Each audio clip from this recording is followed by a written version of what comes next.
Hai HIV Pioneers, bertemu lagi dengan Filza dan rekan saya, Kiki, dalam podcast HIV Health Pioneers dalam 3P, pencegahan penularan dan penanggulangan HIV AIDS. Nah, halo teman-teman semua. Dan sebelum kita mulai, boleh nih, Filza gimana nih kabarnya di siang hari ini? Kayaknya di luar terik banget ya. Iya, di luar terik banget dan jadinya semangat aku terbakar nih, Ki. Hari ini aku semangat banget. Nah, keren banget. Nah, sebelum mulai, untuk membakar semangat kita jargon dulu nggak sih, Fil? Boleh banget, Ki.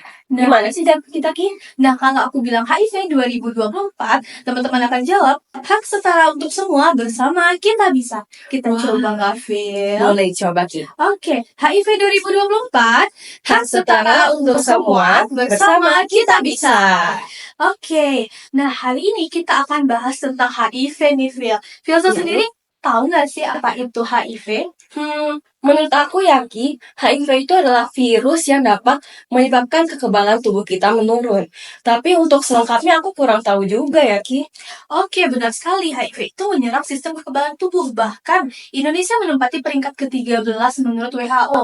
Penyebab dari HIV terbanyak di dunia nih, Phil. Wah, parah juga ya, Ki. Nah, benar banget. Nah, untuk informasi lebih lanjut dan untuk meningkatkan wawasan kita, telah hadir pemateri-pemateri hebat kita. Di sini ada teman-teman dari program PKBI Sumatera Barat, ada Kak Unge dan Kak Lova. Mungkin boleh disapa dulu Kak teman-teman kita.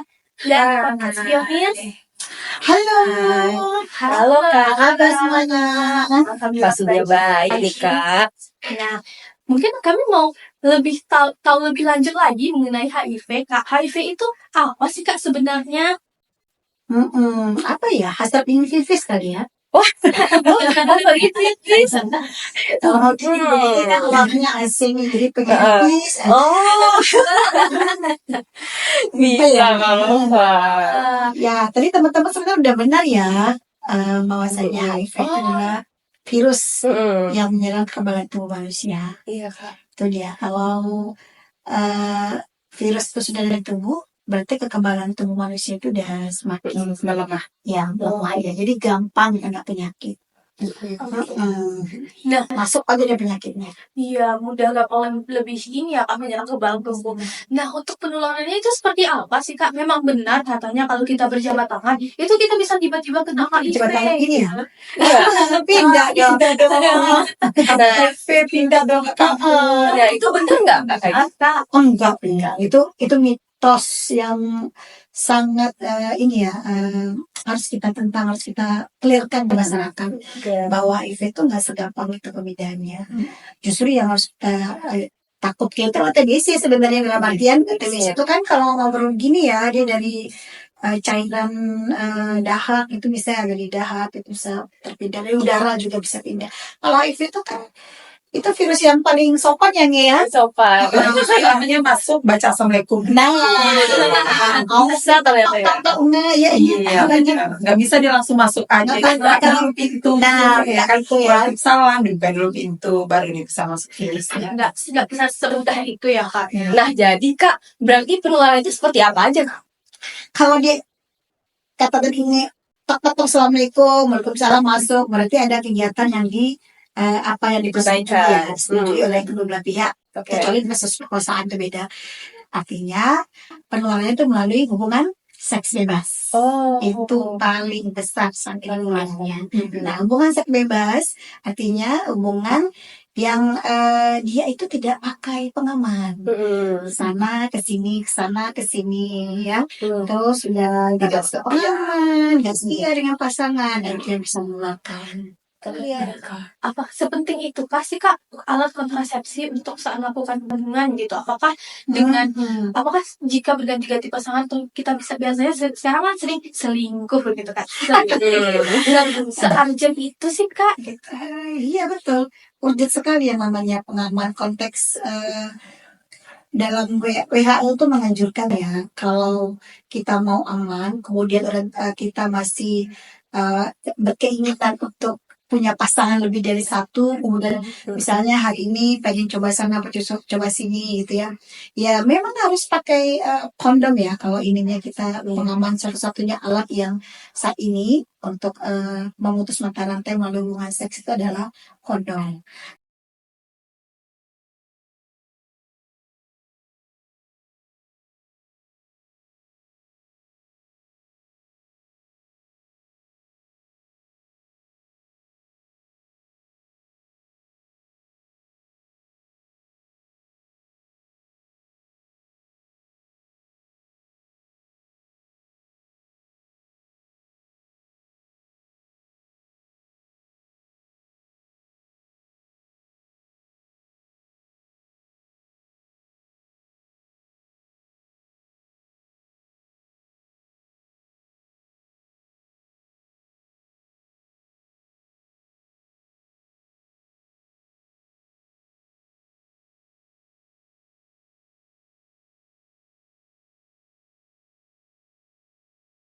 Karena memang ketika kita pilihannya adalah berhubungan seks bebas itu kan masing-masing ya, walaupun kita tidak membenarkan itu ya, tapi siapa yang bisa memastikan bahwa teman kita atau siapa itu dia setia dengan pasangannya, dia sendiri yang tahu ya, dengan hanya begitu. Nah, ketika dia melakukan hal berisiko, itu kita bilang hal berisiko, maka dia akan bisa tertular dan bisa menularkan. Siapa tahu di tubuhnya juga ada virus atau sebaliknya orang ketemunya bervirus ya, atau juga kena penyakit lain, infeksi menular seksual. Nah, ketika seseorang itu terkena virus, udah masuk nih virus, assalamualaikum, udah masuk dia nih Kak. Nah, itu gejala apa sih yang bakal dirasakan sama si penderita dan dampak ke tubuhnya itu apa sih Kak? Nah, aku jawab ya Kak ya. Nah, HIV itu dia punya stadium-stadiumnya loh. Jadi HIV itu ada stadium 1, 2, 3, dan 4. Terkadang kalau imun tubuh seseorang itu masih stabil gitu kan, dia udah ada HIV nih, tapi dia belum ada penyakit-penyakit. Biasanya itu masih HIV di stadium 1, 2 gitu. Dia belum ada menimbulkan penyakit. Jadi masih seperti kayak kita baik-baik aja, jadi nggak akan terdeteksi, orang nggak akan tahu dia HIV sebelum dia benar-benar memeriksakan diri dia gitu. Dia memeriksakan maksudnya tes ya, dia tes HIV itu barulah kita tahu dia itu HIV atau tidak. Jadi kita nggak bisa menerka orang dia enggak gitu. Apalagi kalau dia kurus ya, Iya, udah kurus ya. Oh, nggak bisa kayak gitu ya Kak. Sering banget gitu ya, tiba-tiba Iya. dia HIV, terus tiba-tiba dia kayaknya ngomong, kamu kena HIV nih, nggak bisa. Nggak bisa. Kadang orang yang sehat pun udah ada tuh virus HIV di dia gitu. Mungkin karena dia masih stadium 1, 2 atau emang kekebalan tubuhnya masih ada, belum lemah gitu. Jadi dia belum ada timbul penyakit-penyakit yang kita sering bilang namanya IO, infeksi opportunistik. Oh iya, opportunistik gitu. Penyakit pengiring. Iya, Berarti memperberat lah gitu ya Kak. benar. HIV itu virusnya, yang tadi kan bilang kekebalan tubuh manusianya. Terus ada penyakit yang ngiringin. Nah, dia menjadi kita sebut dengan AIDS. Iya. Kalau sudah ada gejala penyakitnya, lebih dari satu, yang paling dekat itu seringnya TBC, hepatitis, dan lain sebagainya. Berarti dia sudah masuk ke kategori AIDS. Ya, stadiumnya udah berubah nih. Iya. Nah, yang ininya bahayanya ya kalau ada IO-nya itu. Iya, ada IO-nya. Jadi AIDS itu udah infeksi HIV tahap akhir lah kalau AIDS itu gitu. Oh, segitunya Kak. Berarti Kak, tadi kan Kakak bilang nih, yang dianggap orang kalau kurus kering itu udah langsung HIV. Berarti adanya ini ya anggapan-anggapan dari orang lain, atau disebut apa sih Kak biasanya kalau anggapan dari orang lain gitu. Jadi kita kayak diskriminasi. Iya, stigma dari masyarakat tuh kan kadang-kadang karena orang HIV, pertama itu dibilang, orang HIV itu orang penzina sebenarnya. Ingat loh, ibu rumah tangga juga kerjanya di rumah, masak, mencuci, nyiapin makanan untuk suami, iya kan? Tiba-tiba diperiksa positif. Nah, itu kan berarti bukan penzina ya kan? Dia juga pasangannya. Berarti pasangannya yang melakukan, ya kan? Bukan berarti semua orang yang positif HIV itu berarti orang sudah melakukan hal berisiko tinggi. Nah, itu stigmanya ketika ada ditemukan positif HIV langsung ini udah capnya udah jelek aja. Udah ini pasti nih umumannya udah kemana-mana, udah ganti pasangan setia dengan pasangannya. Memang banyak, tapi bukan berarti semua orang bisa diukur rata ya. Terus yang berbadan kurus, ceking, itu udah positif. Terus orang-orang dengan tampilan-tampilan yang berbeda, kemudian dianggap dia pasti ada tubuhnya ada virus. Misalnya orang-orang yang sering berkegiatan di malam hari gitu ya. Itu kan udah stigma sebenarnya. Stigma dan mitosnya banyak sih soal HIV ini macam-macam ya. Banyak yang ya, tapi itu sudah sangat tidak baik sebenarnya. Nah, Kak, stigma seperti orang dengan HIV yang sudah tes ternyata mereka HIV, itu kan banyak banget di luar yang nggak berani keluar lagi, nggak punya pekerjaan lagi karena udah minder, udah rendah diri gitu kan Kak. Bahkan ada yang kayak di lingkungannya ini HIV, jangan dekat-dekat, jangan mengunjungi rumahnya, bahkan sekeluarga bahkan dikucilkan. Itu menurut kakak-kakak sendiri itu seperti apa ya Kak? Untuk agar teman-teman itu tetap merangkul teman-teman ODIF seperti itu. Oke. Itulah jadi kami itu ada namanya yang pendukung sebaya.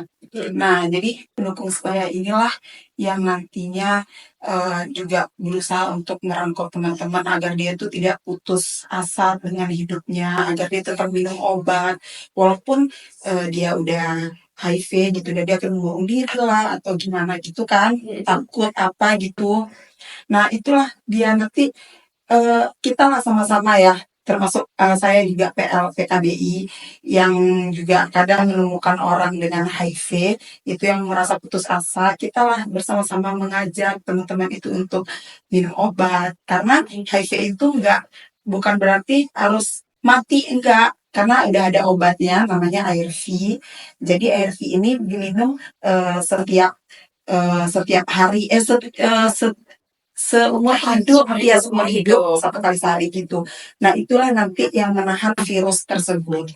Kalau untuk sembuh mungkin tidak, tapi itu menahan virus tersebut yang dia nggak perlu putus asa dengan hidupnya karena dia tetap bisa memiliki anak, program memiliki anak gitu loh. Iya. Jadi sebenarnya kita terus mendukung orang dengan HIV itu tetap bertahan dan sama dengan yang lainnya. Iya. Jadi nggak perlu ada stigma harus menjauhi atau tidak memberikan hak mereka sebagai warga negara, ya kan?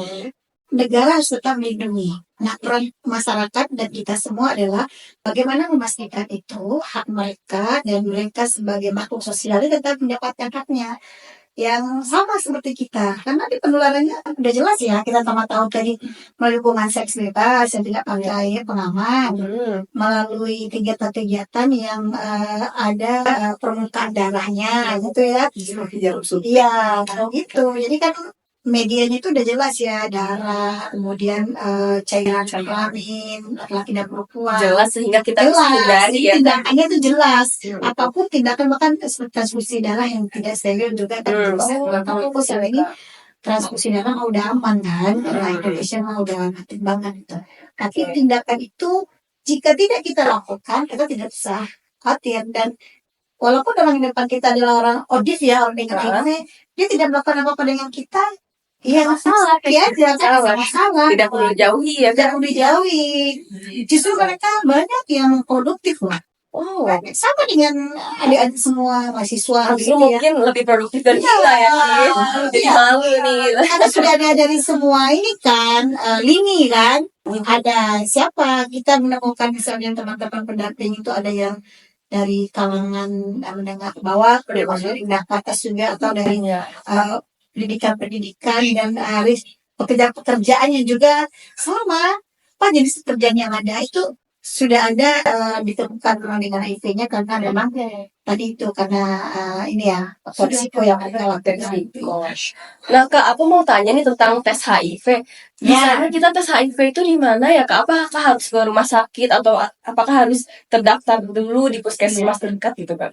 Ya, tahunya nih yang sering bawa orang periksa. Iya, gimana kalau Jadi kalau di rumah sakit juga bisa, di puskesmas terdekat juga bisa gitu.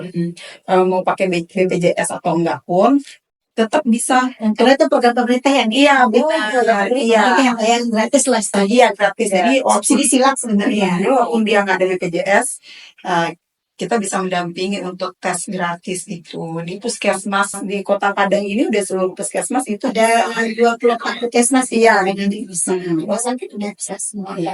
Nah, untuk teman-teman yang mau tes Nah. HIV bisa langsung gas aja sih filter. Iya, sama. Iya. Jangan tunggu udah ada penyakit dulu.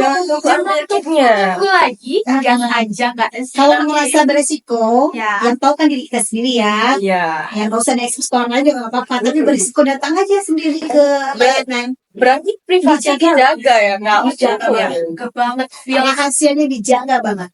nggak bakal ada yang tahu kok Enggak. teman-teman tes Iya. HIV begitu.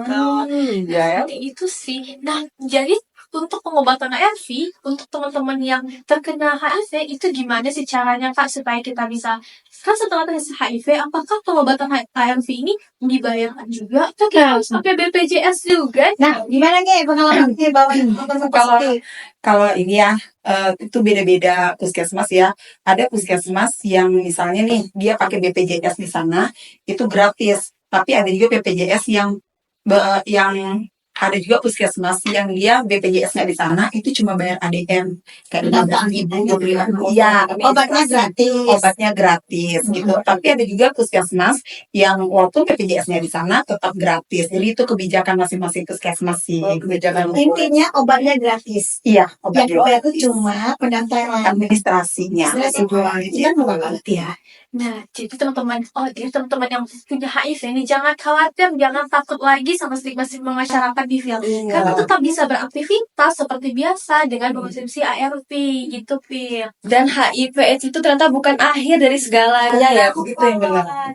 Itu yang paling penting ya. Ya, bisa sekolah tetap. Banyak bisa teman-teman sekolah. kita yang positif sama, Iya. dia tetap meneruskan ininya, pendidikannya, aktivitas hariannya, mau apa Kerjanya. punya keturunan juga masih bisa. Masih bisa Ya betul. Tapi dengan mengikuti ini ya terapi tentunya. Ada terapinya. Ada terapinya. Oh. Yang penting harus rutin minum obat gitu ya, Kak. Iya, benar. Jujur dengan pasangan, yang mudah-mudahan nih. Oke, kuncinya juga jujur. Iya, Mungkin nanti aku ke pasanganku bakal jujur aja. Nah, Atau pasangan aku juga. benar. Kalau mau menikah, kita lagi anjurkan juga sebaiknya kedua belah calon catinya itu harus melakukan pemeriksaan. Dia nanti kalau ada yang Setuju positif banget. salah satu, mereka berencana untuk terapi tentunya. Terapi. Iya. Lebih melindungi generasi yang akan dilahirkan dan Benar, dihias Mbak. daripada diem-diem. Iya. Iya sih. Nah, jangan lupa nih Phil, kalau udah mau married gitu ya, jangan lupa periksakan diri, Phil. Periksakan diri. Bahkan sekarang pun periksakan diri nggak apa-apa ya, Ki. Gak apa-apa banget gitu. Jika teman-teman merasa beresiko gitu, Ya, silakan silakan. periksakan diri ke klinik, ke puskesmas terdekat ataupun ke rumah sakit terdekat. Benar, klinik Cemara juga ada. Nah, Sebenarnya juga ada nih, Phil. ya, di Cemara KBI datang aja. Tinggal datang. Di pagi jam 8 sampai jam 8 malam. Iya, Jam 8 sampai jam 8 malam. iya, hari Senin sampai hari Sabtu. Benar. Ya, sampai Sabtu. Sabtu.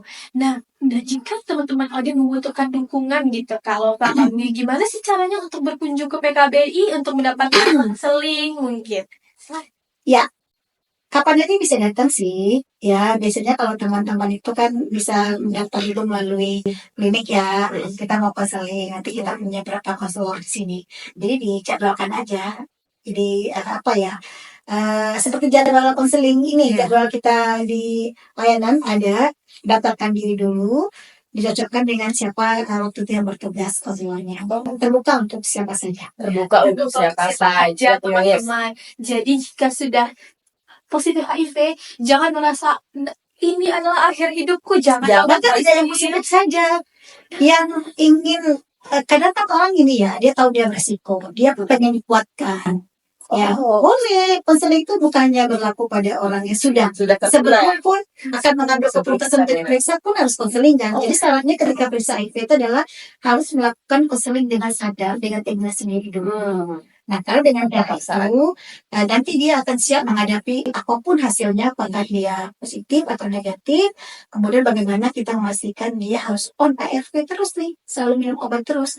Itu harus disiapkan dari mentalnya harus dikuatkan. Gitu. Nah, perlu konseling kan? Iya. Harus nanti konseling ini keluarganya juga harus dikonseling juga. Kalau dia memang kita harapkan semua orang yang positif, teman-teman audit kita itu keluarganya kalau bisa diberitahu ya satu atau dua yang dipercaya, artinya atau orang terdekat dia siapa yang memang dia ingin kasih tahu gitu. Tujuannya ketika nanti ada serangan penyakit yang tiba-tiba sudah ada IO itu kan dia khawatir nanti ada perawatan yang memang untuk pendampingan dari keluarga. Intinya status dia akan dikasih tahu atau disampaikan kepada orang yang dia percaya. Kalau dia bilang saya cuma percaya dengan teman saya boleh. Tidak akan ada Ya. kontrol, tidak akan membuka itu tanpa izin dari yang bersangkutan. Atas persetujuan. Iya, Persetujuan yang penting ya, Jadi Kak. jangan takut ya Phil untuk konseling dan tes HIV ya. karena ini untuk diri kita sendiri dan untuk pasangan kita, gitu ya. Betul sekali. Untuk turut lanjut Generasi mendan. Jangan ini kalau ada ini teman-teman di luar yang ya kalau ada misalnya dapat isu si A dia kena ini ada virus ibunya dia seorang muda gitu berusaha ya udah nggak usah dijauhin gitu. Nah peran kita yang nyampein bahwa itu tidak perlu dikucilkan. Justru dirangkul kembali ya, Kak. Gitu. Banyak kok yang teman-teman tahu itu yang kayak siapa tuh yang artis lah ya sekarang tapi dia sebenarnya juga atlet ya atlet internasional pemain pemain voli ya kalau nggak salah yang cowok itu yang dia tapi dia kan juara dunia ya kita deh coba searching deh banyak sebenarnya yang justru mengukir nama baiknya prestasinya Prestasi gitu ya Kak. tapi nggak salah Enggak, prestasi bukan hanya dari teman-teman audiens saja, bukan hanya tentang HIV saja. Nah, kita tetap bisa berkegiatan, melakukan apapun yang kita suka. betul banget Ya, gitu ya, Phil. Nah, apakah Phil sudah mengerti dan mendapatkan insight yang luar biasa dari kata-kata PKBI? Wis, hari ini aku dapat ilmu banyak banget, Ki.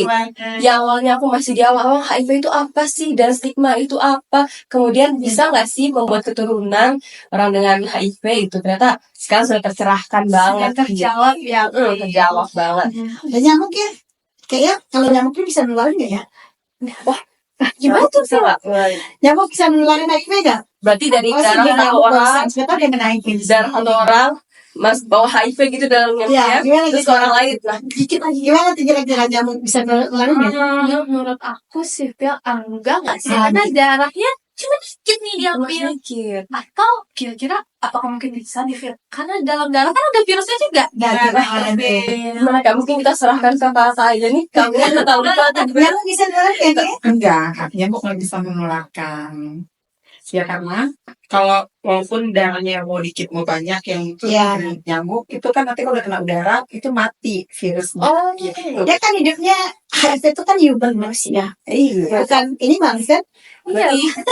Walaupun singgah dulu nih, nyamuk ya. dia itu manusia maka habitatnya berarti nggak bisa kena udara sama sekali. Oh, itu mitos juga ya nggak boleh pegangan nggak boleh salaman Nggak boleh satu minum, nggak boleh ciuman. Itu mitos. Apalagi satu ruangan itu salah banget. salah Justru membuat diskriminasi ya Kak kalau pemahaman seperti itu. Betul banget.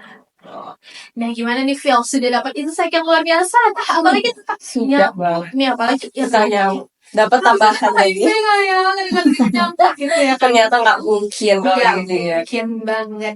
Nah, mungkin karena mengingat waktu juga gitu ya, Phil. Nah, gimana sih kita berterima kasih dulu ya sama kakak-kakak PKBI yang udah memberikan insight dan wawasan yang Iya. luar biasa. Terima kasih banyak ya, Kak Lopa.